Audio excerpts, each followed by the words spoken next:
محترم حضرات السلام علیکم۔ انشاءاللہ آپ بھی خیریت سے ہوں گے، میں بھی خیریت سے ہوں۔ محترم حضرات، حضرت عبداللہ بن عمر رضی اللہ تعالیٰ عنہ فرماتے ہیں کہ میں نے رسول اللہ صلی اللہ علیہ وسلم کو یہ ارشاد فرماتے ہوئے سنا، تم سے پہلے کسی امت کے 3 شخص ایک ساتھ سفر پر نکلے، چلتے چلتے رات ہو گئی۔ رات گزارنے کے لیے وہ ایک غار میں داخل ہو گئی، یعنی کہ گفا میں، پہاڑ میں۔ اسی دوران پہاڑ سے ایک چٹان گری جس نے غار کے منہ کو بند کر دیا۔ جو گفا تھی پہاڑ کے اندر، اس کا منہ بند کر دیا۔ یہ دیکھ کر انہوں نے کہا کہ چٹان سے نجات کی یہی صورت ہے کہ سب کے سب اپنے اعمال صالحہ کے ذریعے اللہ تعالیٰ سے دعا کرو۔ جو بھی تم نے اللہ کے لیے اعمال کرا ہو، یاد ہو تمہیں کوئی ایسا کام کرا ہو تو اس کے لیے آپ دعا کریں۔ چنانچہ انہوں نے اپنے اپنے اعمال کے واسطے دعا کی۔ ان میں سے ایک نے کہا، یا اللہ، آپ جانتے ہیں کہ میرے ماں باپ بہت بوڑھے تھے، میں اہل و عیال اور غلاموں کو ان سے پہلے دودھ نہیں پلاتا تھا۔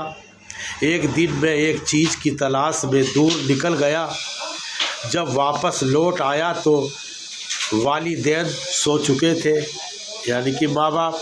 پھر بھی میں نے ان کے لیے شام کا دودھ دھوا اور اسے پیالے میں لے کر ان کی خدمت میں حاضر ہوا تو دیکھا کہ وہ اس وقت سو رہے ہیں۔ میں نے ان کو جگانا پسند نہیں کیا اور ان سے پہلے اہل و عیال یا غلاموں کو دودھ پلانا بھی گوارا نہ کیا۔ میں دودھ کا پیالہ ہاتھ میں لیے ان کے سرہانے کھڑا ان کے جاگنے کا انتظار کرتا رہا، یہاں تک کہ صبح ہو گئی اور بیدار ہوئے تو میں نے انہیں دودھ دیا۔ اس وقت انہوں نے اپنے شام کے حصے کا دودھ پیا۔ یا اللہ، اگر میں نے یہ کام صرف آپ کی خوشنودی کے لیے کیا تھا تو ہم اس چٹان کی وجہ سے جس مصیبت میں پھنس گئے ہیں اس سے ہمیں نجات عطا فرما دے۔ اس دعا کے نتیجے میں چٹان تھوڑی سی سرک گئی، لیکن باہر نکلنا ممکن نہ ہوا۔ رسول اللہ صلی اللہ علیہ وسلم نے ارشاد فرماتے ہیں، پھر دوسرے شخص نے دعا کی، یا اللہ، میری ایک چچا جات بہن تھی جو مجھے سب سے زیادہ محبوب تھی۔ میں نے ایک مرتبہ اس سے اپنی نفسانی خواہش پوری کرنے کا ارادہ کیا، لیکن وہ آمادہ نہیں ہوئی، یہاں تک کہ وہ ایک وقت آ گیا، وہ تیسالی نے اسے میرے پاس آنے کو مجبور کر دیا، یعنی کہ غریبی نے، محتاجی نے، غریبی اتنی آ گئی کہ وہ مجبور ہو کے بھائی کے پاس چلی گئی۔ میں نے اسے اس شرط پر 120 دینار دیے کہ وہ تنہائی میں مجھ سے ملے۔ وہ آمادہ ہو گئی، یہاں تک کہ جب میں اس پر قابو پا چکا اور قریب تھا میں اپنی نفسانی خواہش پوری کروں تو اس نے کہا، میں تمہارے لیے اس بات کو حلال نہیں سمجھتی کہ تم اس مہر کو ناحق توڑو۔ یہ سن کر میں اپنے برے ارادے سے باز آ گیا اور میں اس سے دور ہو گیا، حالانکہ مجھے اس سے بہت زیادہ محبت تھی اور میں نے وہ سونے کے دینار بھی چھوڑ دیے جو اسے دیے تھے۔